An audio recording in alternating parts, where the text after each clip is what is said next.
The Alpha King bought Isla Wren for the price of a broken saddle horse and 3 silver war tokens. No one asked her name. That was the first cruelty.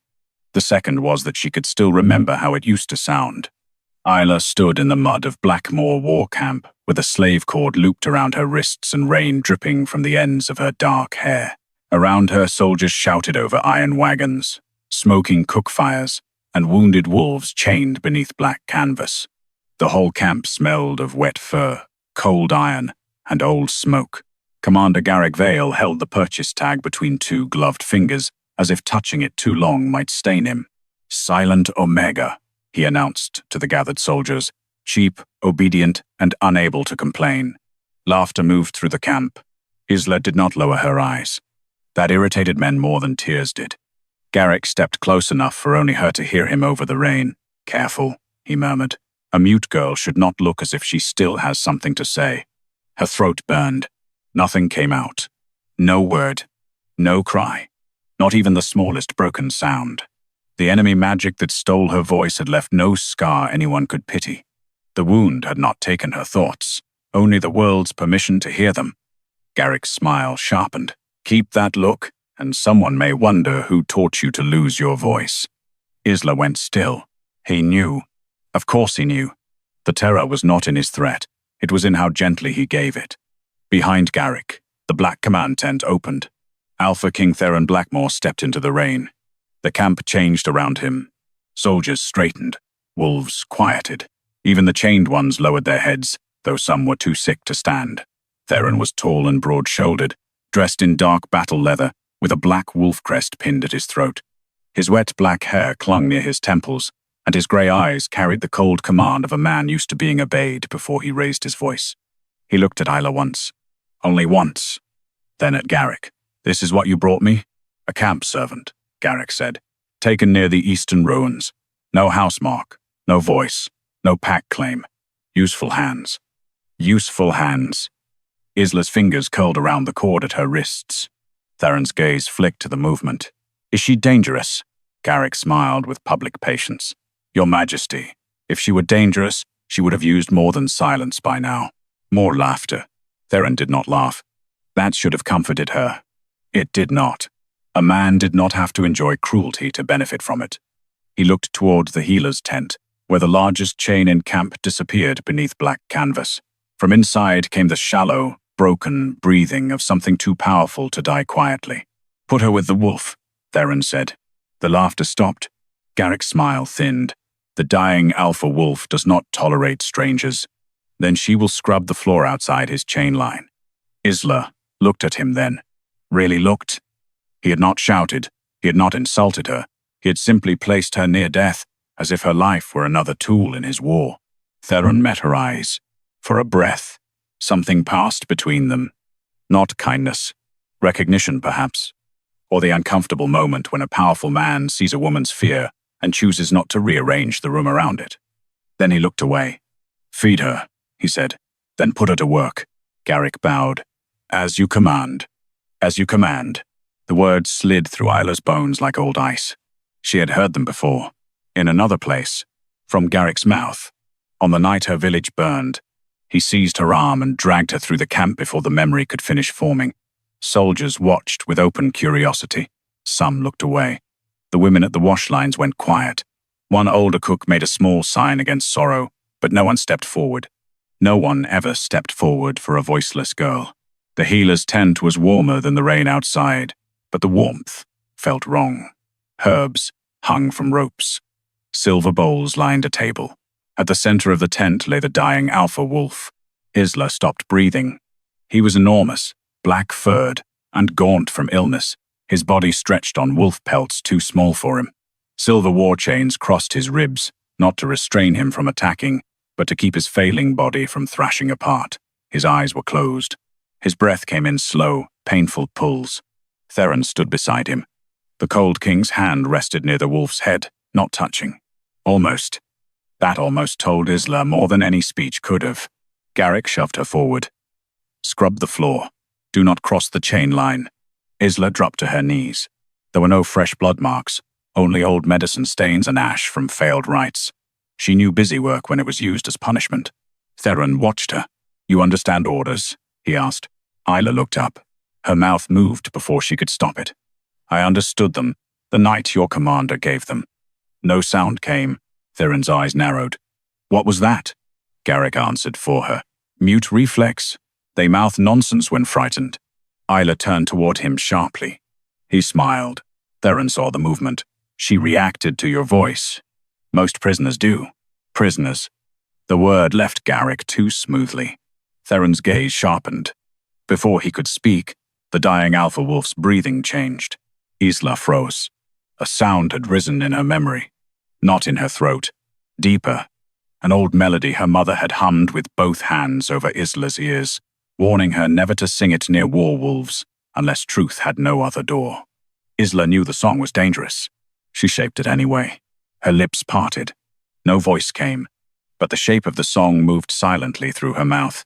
3 notes. Nothing anyone should have heard. The dying alpha wolf opened his eyes. Every chain in the tent went tight. Theron stepped forward. "What did you do?" Isla pressed one hand to her throat, shaking her head.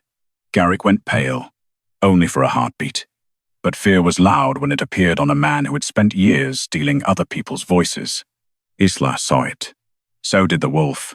The dying alpha wolf lifted his massive head from the pelts and looked past Theron, past Garrick, past every chain and healer's charm in the tent. He looked at Isla. Then the dying creature bowed his head to the silent Omega everyone had bought as property. For one breath, the healer's tent forgot the rain. The dying alpha wolf held his massive head low before Isla Wren, silver war chains trembling across his ribs. The bow was not weakness. Every wolf-born soul in Blackmoor War Camp knew the difference. A dying wolf might lower his head from pain. An alpha wolf lowered it, only for recognition. Theron Blackmoor went utterly still. Commander Garrick Vale moved first. "Back away from her." His voice cracked like an order meant for soldiers, but his eyes were on the wolf. Not Isla. The wolf's lips pulled back. A low growl rolled through the tent, deep enough to shake the hanging herb bundles. One healer stumbled into the table. Silver bowls clattered against stone. Theron raised one hand. No one moved. Not the guards. Not the healers. Not Garrick.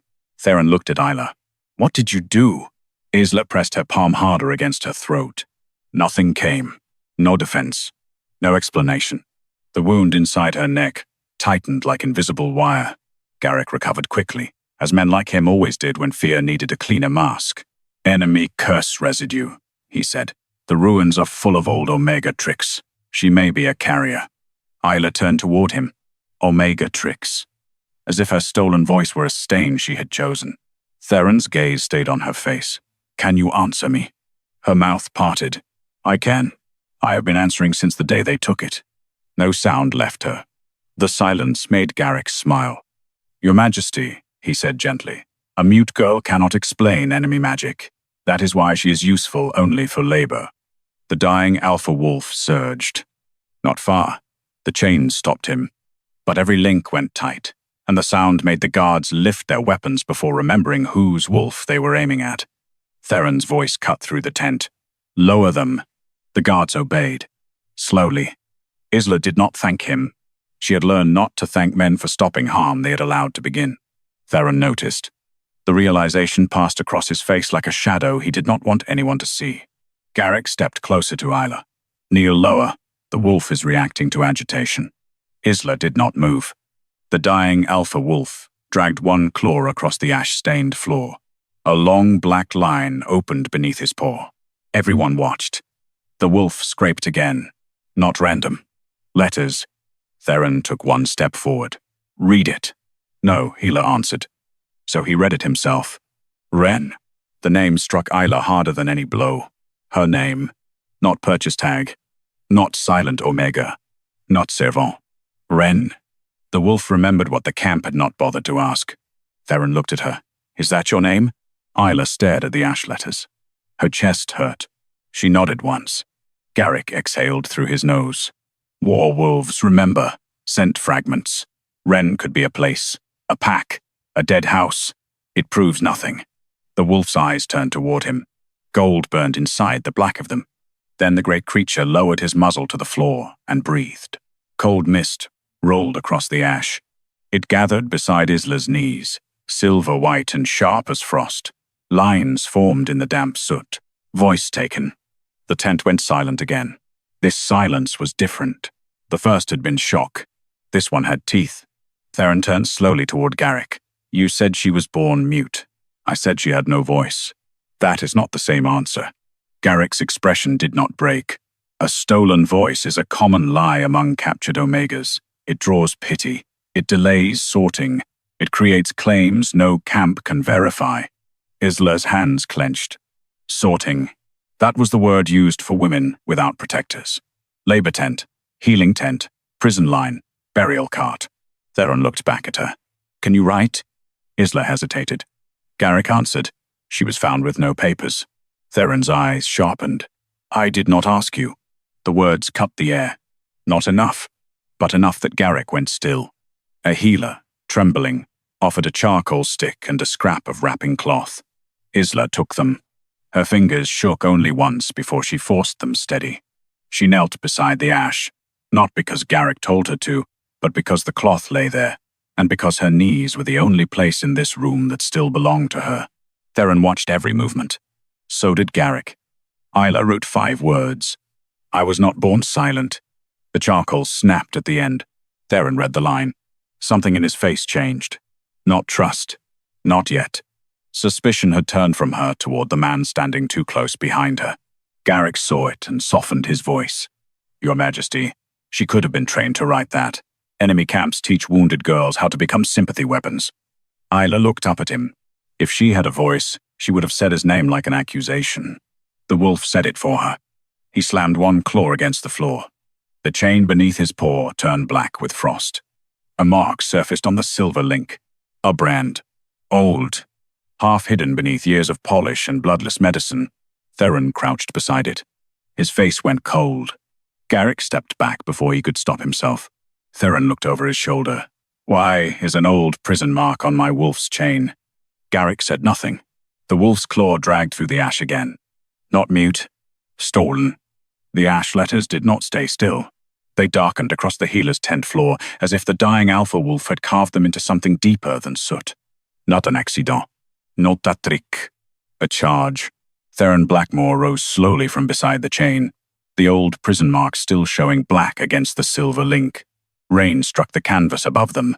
No one inside the tent moved. Commander Garrick Vale recovered before anyone else dared to speak. Enemy markings can be forged, he said, especially on stolen metal. Theron did not look away from the chain. This chain came from my own armory. A war camp armory has hundreds of hands in it. And yet you stepped back before I named the mark. Garrick's face remained calm. That was what frightened Isla most. Not anger. Discipline. He had stolen villages, voices, and names with the face of a man explaining weather. Your Majesty, Garrick said, your wolf is dying. The camp is exhausted. A voiceless Omega appears, mouths an old enemy song, and your sacred wolf writes accusations in ash. I urge caution before we let grief become evidence. The words found the room's fear and fed it. Isla felt suspicion shift back toward her. Not fully, but enough. She tightened her grip around the broken charcoal. Theron turned toward her. Do you know that mark? Isla looked at the black frost on the chain. Yes. She had seen it burnt into the door beneath the eastern ruins. On bowls. En colère. On the wrists of prisoners who had stopped believing their names would ever be spoken again. She bent over the scrap of cloth and wrote, Prison under East Watchtower. The healer beside her made a small sound. Garrick's eyes sharpened. Any captured girl could invent a prison. Isla kept writing. Your soldiers never searched below it. Theron took the cloth. His gaze moved over the words, and something in him tightened. Why would my commander hide a prison under enemy ruins? Garrick answered softly, because she needs you to ask that, instead of why she knows old command songs. Isla looked at him. For 1 second, the memory came so sharply she tasted smoke. The eastern ruins at night. Children hidden beneath broken floorboards. Her own hands pressed over a little boy's mouth so he would not cry when boots passed above them. Garrick's voice through stone. Leave no witnesses who can speak. Her throat closed around the sound that had never escaped. Theron saw her face change. What did you remember? Garrick stepped between them. Do not let her perform pain for you. The dying alpha wolf growled. The sound shook dust from the tent poles. Garrick did not flinch this time. He was too careful. Isla pulled another scrap of wrapping cloth from the healer's table before anyone could stop her. Her fingers moved fast, rough, almost angry. I heard him give the order. Theron read it. The tent seemed to narrow around those 6 words. What order? Isla stared at Garrick as she wrote the next line. The massacre order. The charcoal broke in her fingers. No one laughed now. Outside, rain hammered the camp into silver mud. Somewhere beyond the tent, a wounded werewolf howled once and went quiet. Garrick's voice dropped. A serious claim from a woman bought without papers. Isla wrote beneath the line. You took them. Theron looked at her. Took what? Her hand hesitated. Not from fear. From the pain of explaining a wound no one had cared enough to ask about. She wrote slowly. My papers. My name cord. My voice. Theron's face changed. The last word did it. Not because he fully trusted her, because stolen voice had become harder to dismiss when his own dying wolf had named it first. Garrick smiled faintly. If I had her papers, Your Majesty, would I have sold her to your camp under my own eye? Isla looked at him. Then she reached for her sleeve. Garrick's calm broke. Only slightly. No, he said. Theron noticed. Isla pushed the damp fabric up her forearm. At first, the skin looked bare, except for dirt and rain bruises. Then she pressed 2 fingers into the seam and tore a hidden stitch with her teeth. A narrow strip of grey cloth slid free. Old.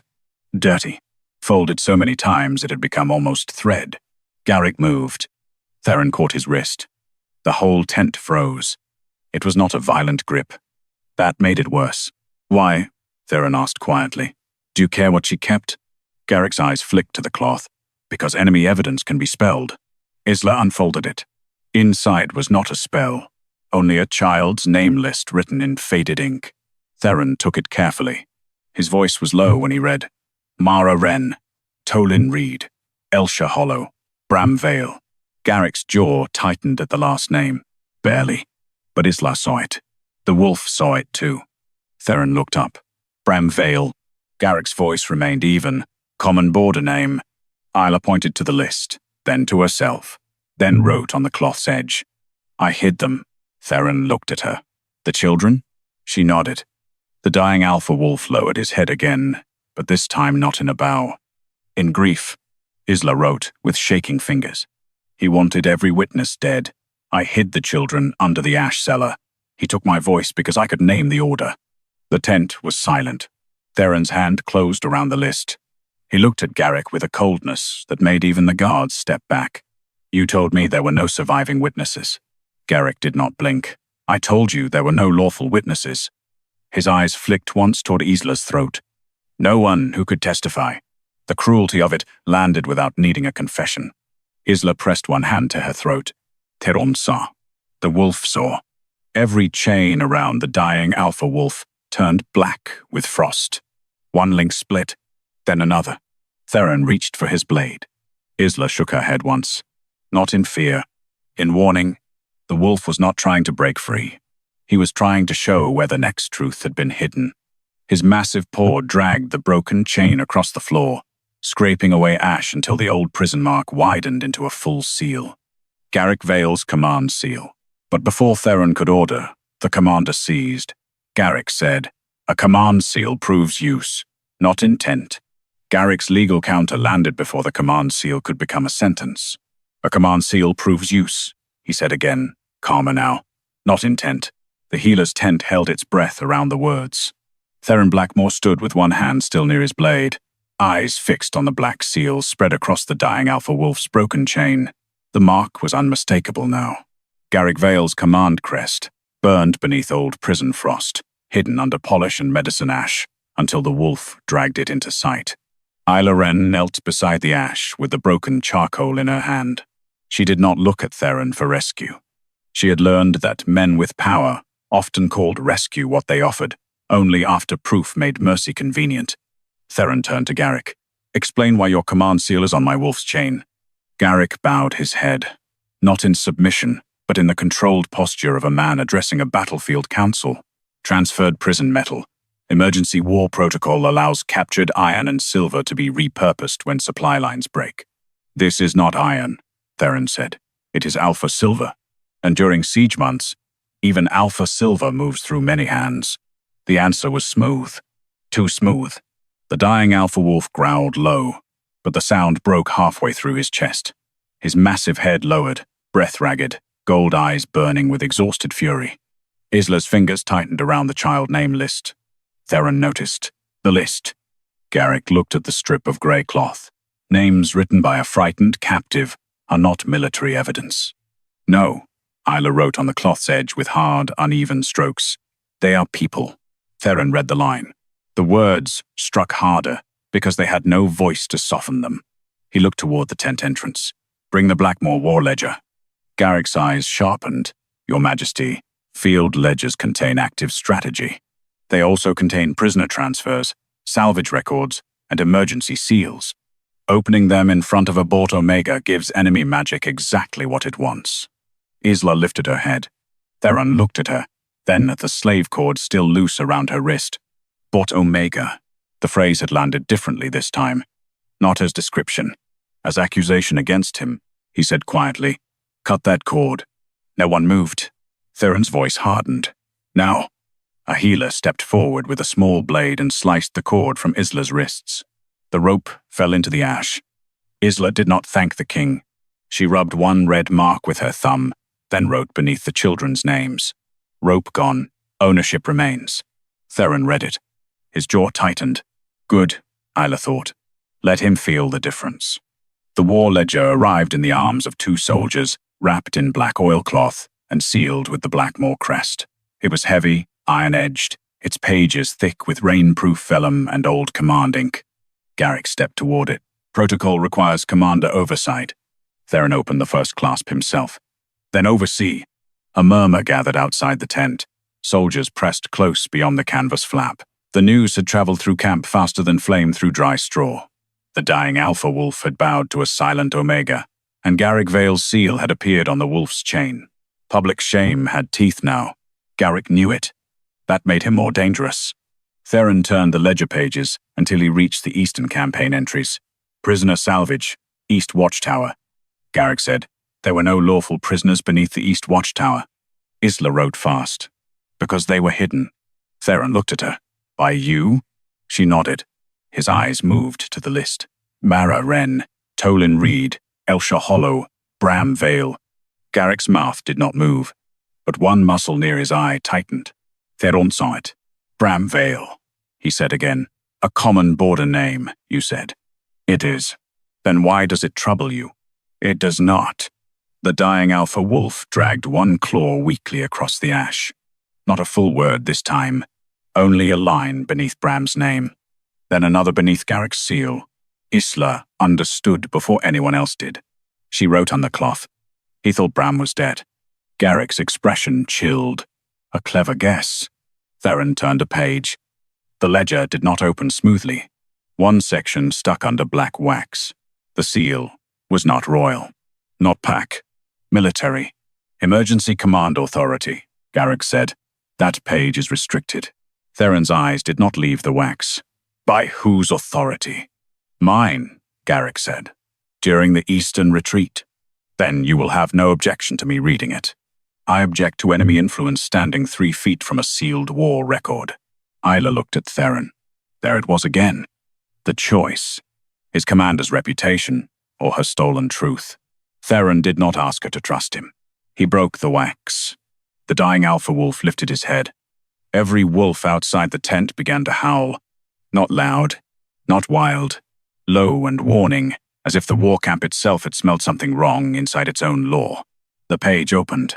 Black ink rose across the vellum as if it had been waiting for permission to breathe. Theron read the first line. His face went still. Garrick took one step back. Isla saw it. So did the wolf. Theron turned the ledger so the tent could see. The war ledger opened to a page no commander should have been able to seal.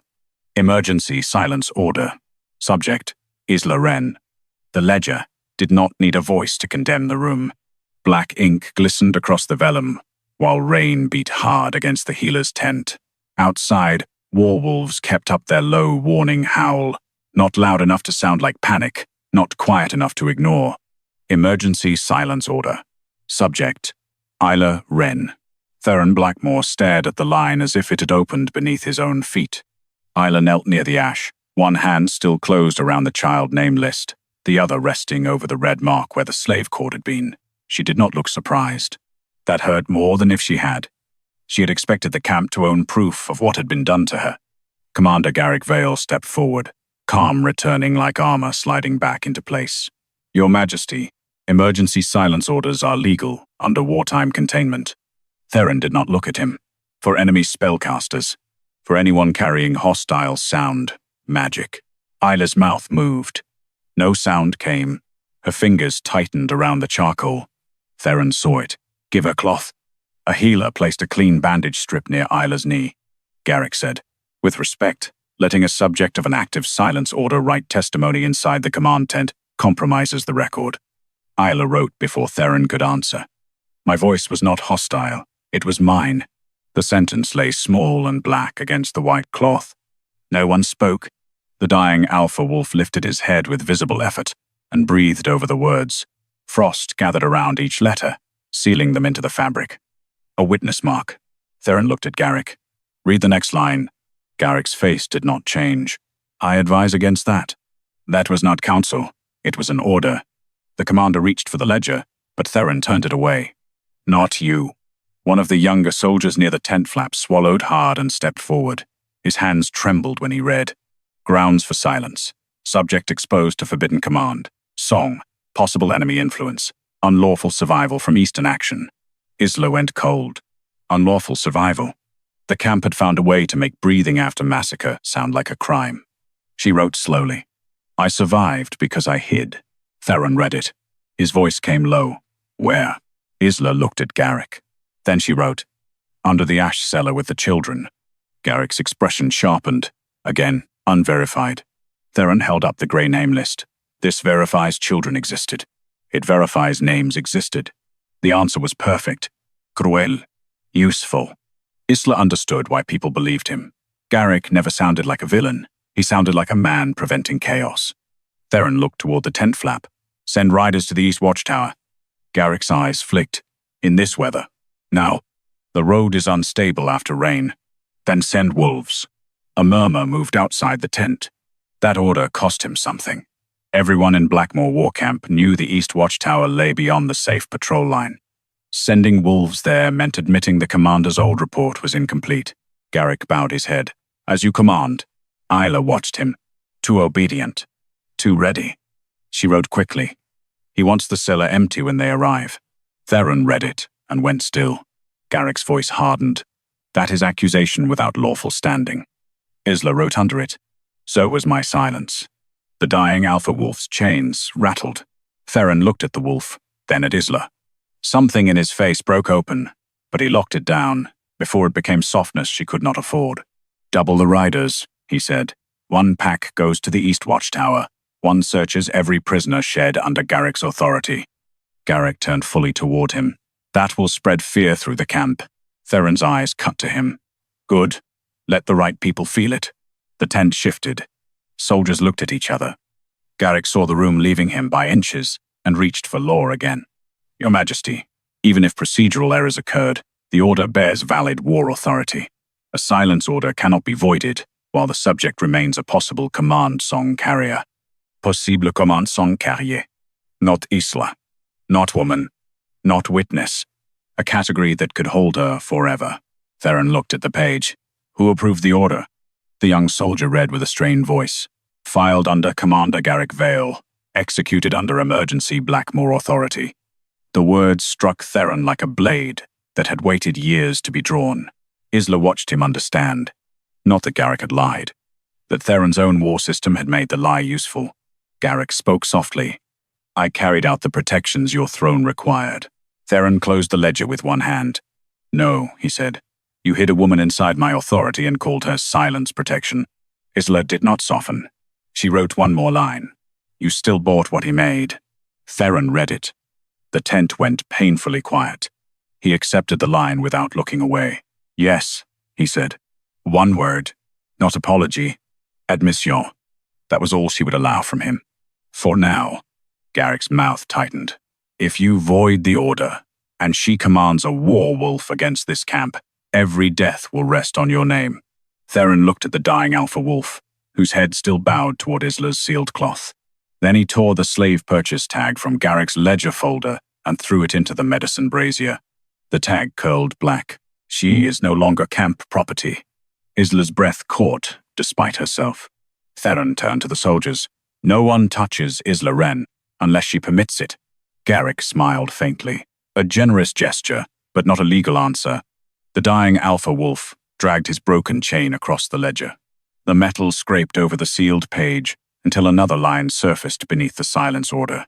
Theron opened the book again. The younger soldier stepped back, pale. Theron read it himself this time. Voice removal authorized after subject heard classified Eastern Command. Isla pressed one hand to her throat. The wolf's eyes burned gold. And beneath that line, one final note appeared. Witness heard the massacre order before the fire began. Witness heard the massacre order before the fire began. The sentence sat inside the Blackmoor War ledger like a blade no one wanted to touch. Rain struck the healer's tent harder. Outside, the werewolf's low howls faded into a silence that felt almost trained. Not peace, waiting. Isla Wren pressed one hand to her throat. Her stolen voice had never felt absent. It had felt held somewhere else. Commander Garrick Vale stared at the ledger line, and for the first time, his calm did not return quickly enough. Theron Blackmoor saw it. So she heard you, he said. Garrick's eyes lifted. She heard a battlefield command. She was never meant to survive. That is not an answer. It is the only answer war allows. Isla picked up the charcoal. Her fingers were cold, but they did not shake. You ordered the fire before the attack. Theron read the line. His face became very still. The eastern village burned during enemy retreat. Isla wrote again. No, before. The word changed the air. Before meant the report was false. Before meant the massacre had not been chaos. Before meant Garrick had not responded to war. He had started one. Garrick turned toward the soldiers gathered at the tent opening. You are watching enemy influence shape a king's grief. Remember that when this camp begins to tear itself apart. Theron's voice cut lower. Do not speak to my soldiers while I am questioning you. Then question the whole truth, Garrick said. Ask why a Border Omega knew a command song old enough to wake your dying wolf. The dying alpha wolf growled. Weak, but furious. Isla looked at the wolf. The old melody stirred again inside her memory. 3 silent notes pressing against the hollow in her throat. Her mother's hands over her ears. Her mother's whisper. Never sing it near werewolves, unless truth has no other door. Theron saw her face change. You know what he means. Isla did not answer immediately. Garrick smiled, sensing control return. There, even she hesitates. Isla wrote on the bandage cloth. My mother called it a truth song. Theron's eyes sharpened. Not enemy magic? She shook her head. Garrick spoke before she could write more. Old alpha command songs can bend werewolves. That makes her dangerous. Isla wrote harder. It does not bend them. It calls them to witness. The dying alpha wolf breathed over the words. Frost sealed them again. Then his massive paw shifted toward the ledger. Theron opened the page wider. Beneath the voice removal note, another line surfaced, hidden under war-black ink. Subject produced unauthorized wolf response without sound. Theron looked from the page to Isla. Without sound? Garrick's jaw tightened. Isla swallowed against the emptiness in her throat. She wrote, I moved my lips. The wolves heard what people could not. The tent went still. Theron's gaze dropped to her mouth, then quickly away, as if even looking too long at the place her voice had been stolen felt like another trespass. Why remove her voice? He asked Garrick. If the wolves could hear her without it. Garrick's answer came smooth, but too late. To prevent escalation. The dying alpha wolf slammed one paw against the floor. The ledger pages flipped without human touch. They stopped at a sealed section marked in black wax.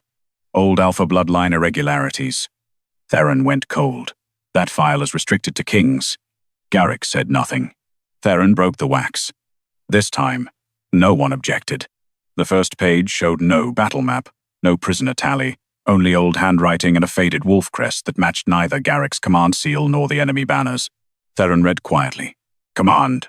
Song carriers were not rulers, not lunars, not mates. They were witnesses kept beside alpha courts when war law failed. Isla's breath caught. Witnesses, not weapons, not tricks, not enemy residue, Theron continued, voice roughening. Their song could not force a loyal wolf to betray its alpha. It could force a war wolf to recognize a false command. The dying alpha wolf lowered his head toward Isla. Theron looked at her then. Really looked. The full weight of what he had done moved across his face. He had bought a witness as property. He had placed the only person who could challenge a false war command on the floor beside the wolf dying from that same lie. Isla saw him understand. She did not comfort him. Garrick's voice hardened. A beautiful old theory. Useless in modern war. No, Theron said. Useful enough that you hid it. Garrick's eyes cooled. Useful enough that if she speaks, every wolf in this camp may question every order given since the Eastern Campaign. Isla wrote one line. Good. The word was small. The silence after it was not. Theron looked at the soldiers outside the tent. Seal the camp gates. No order leaves Blackmoor without my mark. Garrick's expression shifted. That will stall the front. Then the front can wait for the truth it was built on. For the first time, Garrick's mask cracked into open anger. You would risk your war for a silent Omega? Theron looked at Isla, then at the slave tag burning to ash in the brazier. I already risked her for my war, he said. That is the part I will answer for. Isla lowered her eyes, not softened, only tired. The dying alpha wolf turned his muzzle toward her throat and breathed. A thin line of black frost appeared beneath her skin. Not a wound. A mark. Garrick stepped back. Theron saw the fear. What is that? The wolf dragged one claw beneath the ledger's hidden file. The old words burned brighter. Voice not destroyed. Stored under silence command. Isla went still. Her missing voice had not been killed. It had been kept. The dying alpha wolf lifted his head and looked straight at Garrick. Then one more line surfaced in the ledger. Holder of stolen voice, Commander Garrick Vale. The ledger had named a living man. That made the healer's tent more dangerous than any battlefield. Commander Garrick Vale stood beneath the hanging herbs and rain-dark canvas, with the calm face of a man who had survived worse accusations by making other people afraid of the cost of believing them. Isla Wren stared at the words burning in the Blackmoor War ledger. Her voice had not been destroyed. Stored, held somewhere under the same command system that had bought her, named her property, and told the world her silence made her useful. Theron Blackmoor looked at Garrick. Where is it? Garrick's expression did not change. Where is what, Your Majesty? Theron's voice lowered. Her voice. A few healers flinched at the sound. Garrick bowed his head with perfect control. If such a thing existed, it would be sealed under emergency war law until a tribunal determined whether releasing it endangered the camp. Isla picked up the charcoal. Her fingers were numb. She wrote on the bandage cloth. My voice is not your camp's weapon. Theron read it. The line cut across his face, not because he disagreed, but because he had been standing inside the kind of law that did. You are right, he said. Garrick's eyes sharpened. Careful. If you acknowledge her claim before tribunal, you undermine every silence order issued in war. Theron looked at him. Good. A murmur moved through the tent. Outside, the warwolves began to stir. Not howl. Stir. Chains scraped. Paws shifted in mud. Low growls moved from one black canvas shelter to another, until the whole camp sounded like a forest deciding whether to wake. The dying alpha wolf lifted his head toward Theron. For one painful moment, the king's guarded face softened. Then the wolf turned away from him. Not in hatred, in refusal. Theron went still. Isla saw the wound land. Good, she thought, then hated how tired that goodness felt. Let him understand what it meant to lose the trust of something he loved. Garrick saw it too and moved quickly. Your wolf is unstable. The stolen voice file proves exactly why the girl must remain contained. Isla wrote before Theron could answer. Contained is what men say when they want a cage to sound responsible. The dying alpha wolf breathed over the words. Frost sealed them to the cloth. Theron turned to the guards. Commander Garrick Vale will surrender his command keys. Garrick smiled faintly. I will surrender any key you lawfully request. But emergency silence seals are not command keys. They are tribunal property. Then I will convene the tribunal. You cannot. The tribunal requires a speaking subject, a commander witness, and a stable alpha wolf. The words struck with surgical precision. Speaking subject. Isla's throat burned. Commander witness. Garrick himself. Stable alpha wolf. The dying creature, who could barely hold up his head. Garrick had built a cage out of requirements. Theron understood it at the same time she did. His face hardened, but not fast enough to hide guilt. Isla wrote one line. Your law made him powerful. Theron read it. He did not defend himself. No, he said quietly. My trust did. The answer made the tent uncomfortable. It made Isla more tired, because the truth did not return anything by being admitted. Not yet. The dying alpha wolf tried to rise. His chains rattled hard enough to shake the cot beneath him. He made it halfway up before his legs trembled. Isla moved without thinking, stepping toward the chain line. Theron reached out, then stopped. He did not touch her. She noticed. She hated that she noticed. Isla knelt beside the wolf, just outside the silver links. She placed her hand near his muzzle, not on him, letting him choose. The great wolf lowered his nose to her palm. Warm breath touched her skin. Every werewolf outside went silent. Theron watched them, and the space between him and Isla filled with everything he had done too late. Isla, he said. She did not look back. Do not ask me to stay because your wolf trusts me. His throat worked. I was going to say you may leave this tent. She looked at him then. My. The words sat between them like a second chain. Theron heard it after she did. He closed his eyes once. No, that was wrong. Garrick's smile returned. Isla wrote slowly. You still speak as if freedom is yours, to hand back. Theron took the words without flinching. Yes, he said, I do. The honesty did not heal her, but it stopped asking her to pretend. He turned to the camp guards. Open the East prisoners' line.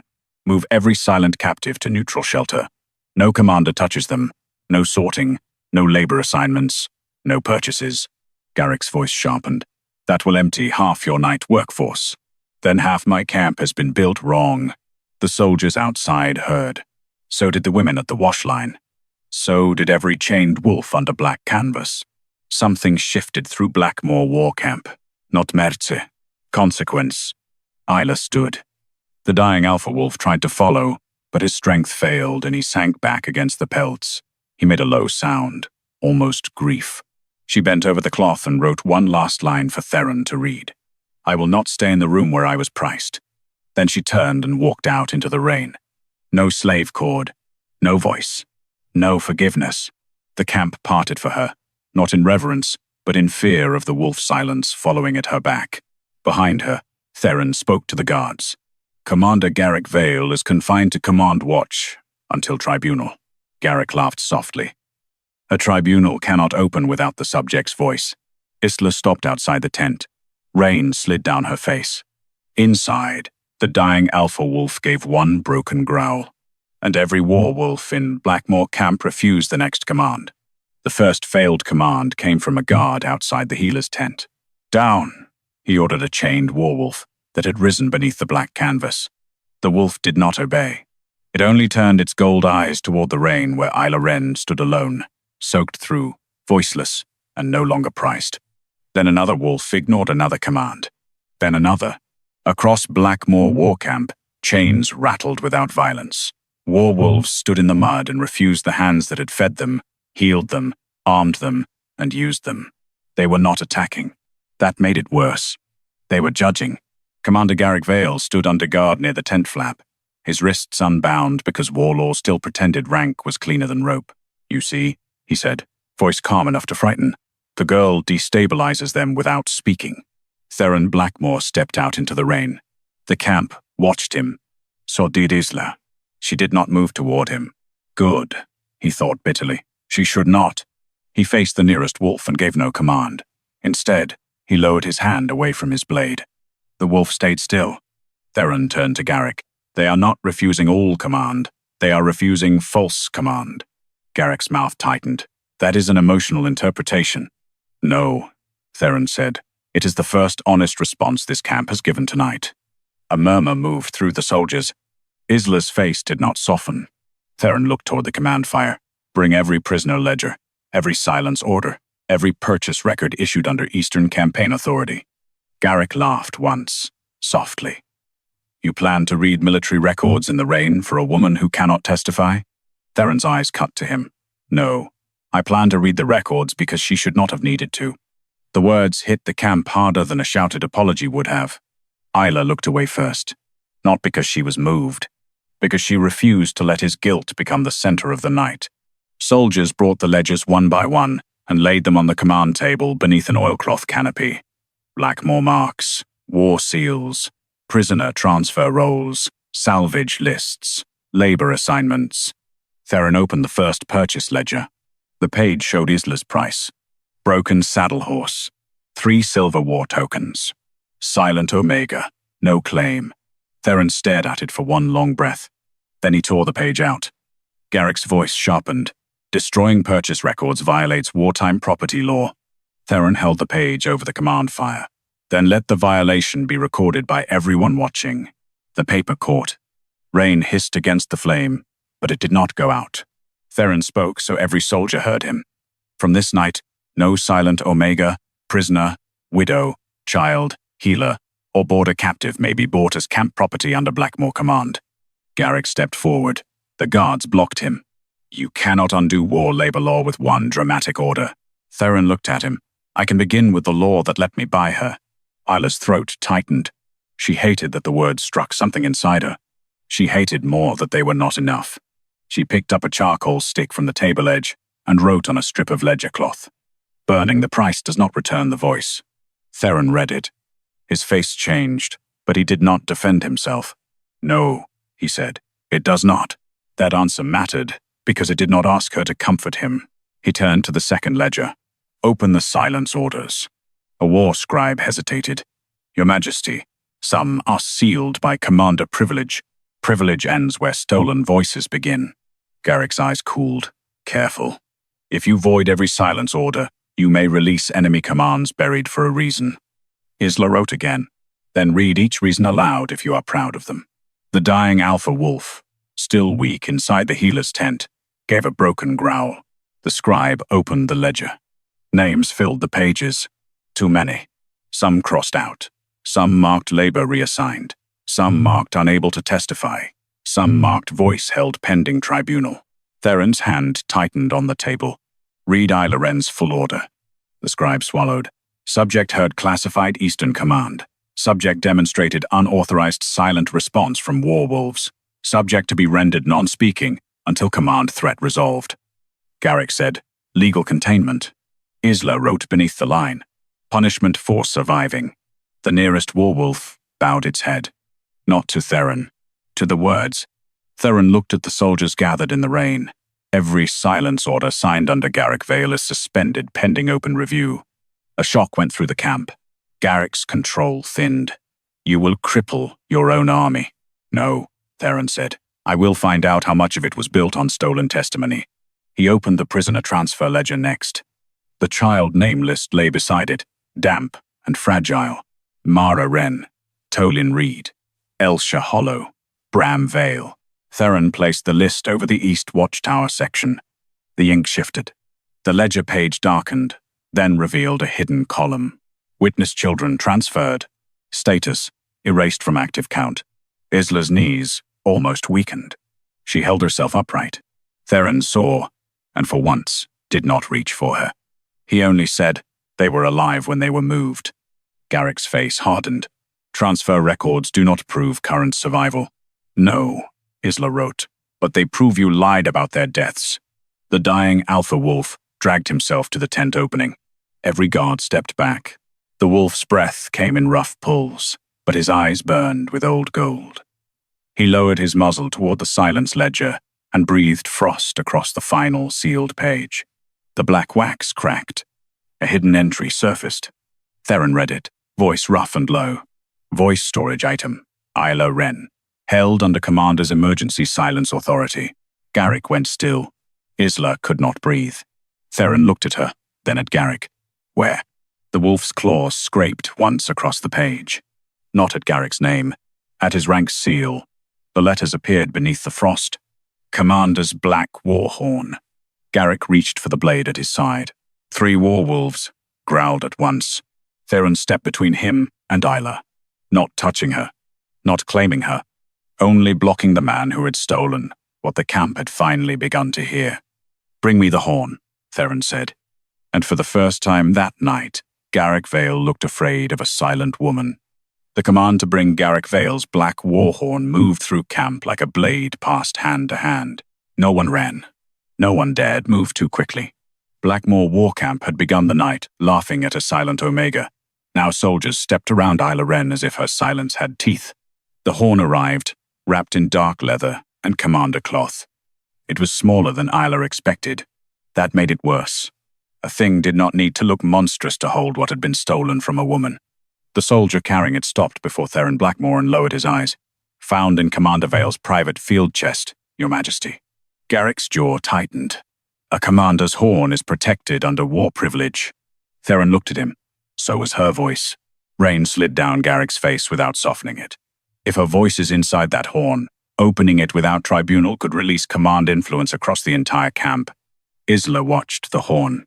Her throat burned with an old, cold ache. Not hope. Hope was too soft a word for something that had been taken by force and returned in front of the men who profited from its absence. The dying alpha wolf stood at the healer's tent entrance, barely holding himself up. Silver war chains hung loose around his body now, broken in places, blackened with frost where he had exposed the truth. His gold eyes never left the horn. Theron turned to Isla. He did not lift the horn toward her. He did not say it was hers as if the sentence could repair what had happened. He only asked, "Do you want it opened?" Garrick laughed under his breath. "You would let a subject under an emergency silence order decide the fate of a war camp?" Isla took the charcoal. Her hand was steady. She wrote on a strip of torn ledger cloth, "You let him decide what my silence meant." Then she looked at Theron. "Let me decide what my voice is for." Theron read the words. Something in his face changed, painful and quiet. He stepped back from the horn. "Then the choice is yours." A murmur rolled through the soldiers. Garrick seized it. "There. You see? The Alpha King has placed military command beneath an unverified Omega's feelings." Isla looked at him and wrote one more line. Feelings did not hide the children. She placed the child name list beside the horn. Mara Wren, Tolin Reed, Elsha Hollow, Bram Vale. The names were damp, faded, almost fragile, but they remained. The dying alpha wolf lowered his head toward them. A breath of frost sealed the ink. Theron faced the camp. "These names will be searched before dawn." Garrick's eyes flashed. "If any survive, they have lived years beyond lawful record. Their testimony will be contested." Isla almost smiled. Of course, even living children would have to prove they had not inconvenienced the law by surviving. She wrote again, "Then contest them where they can be heard." The nearest werewolf gave a low sound. Not a howl. Agreement. Theron looked toward the horn. "How is it opened?" The camp fell quiet. Garrick's answer came smooth. "By the commander who sealed it." "No," Isla wrote. Everyone looked at her. She took the horn from the soldier's hands. Theron moved half a step, then stopped himself before he could reach for her. She noticed. She hated that part of her noticed. The horn was cold. Too cold for leather and bone. The moment her fingers touched it, a silent pressure moved through her throat. Her stolen voice was not inside the horn like sound trapped in a cup. It was wrapped around a command knot, buried under Garrick's authority, forced to sleep until men decided whether she was safe enough to be human again. Garrick's voice sharpened. If she breaks the seal improperly, the stored voice may rupture. Isla looked at him. For years, he had used her silence as proof that she could not accuse him. Now he feared her sound more than any blade in camp. She lifted the charcoal for the last time. "If it breaks in my hands." Theron read the line and went very still. Garrick looked at the soldiers. "Remember this, when the wolves turn. Remember who let her choose." Theron faced him. "I will." The answer was not defensive. That made Garrick angrier. Isla raised the horn to her mouth. No one breathed. Not the soldiers. Not the healers. Not Theron. She did not blow. The old truth song was never made for force. She shaped the 3 notes silently against the horn's mouthpiece, the same notes her mother had hidden in lullabies, the same notes the dying alpha wolf had heard when no human could. The horn shuddered. Black frost cracked along its rim. Garrick stepped back. The dying alpha wolf lifted his head and answered without sound.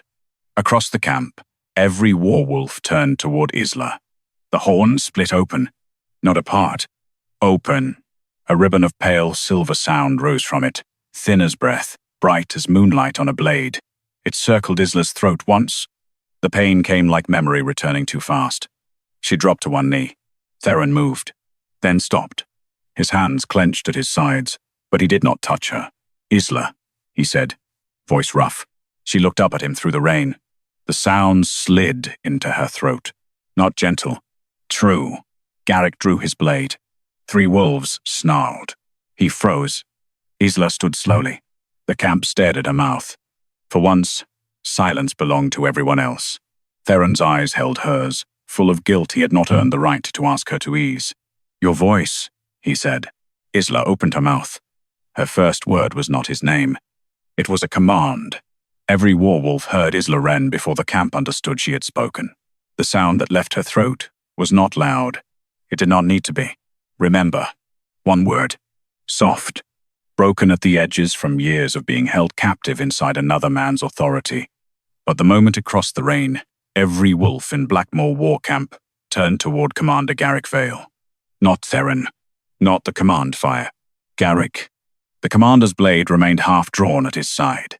His face, so controlled through prison marks, stolen ledgers, and sealed orders, finally opened into something too naked to be called strategy. Fear. Isla tasted bloodless pain in her throat, but she stayed standing. Theron Blackmoor took 1 step toward her, then stopped. He had learned. The space between them belonged to her now. Garrick lifted his chin. A command song. You all heard it. She has taken control of the werewolves. Isla turned her head slowly toward him. Her voice hurt. Good. Pain proved it was hers. I did not tell them to obey me. The nearest werewolf growled low.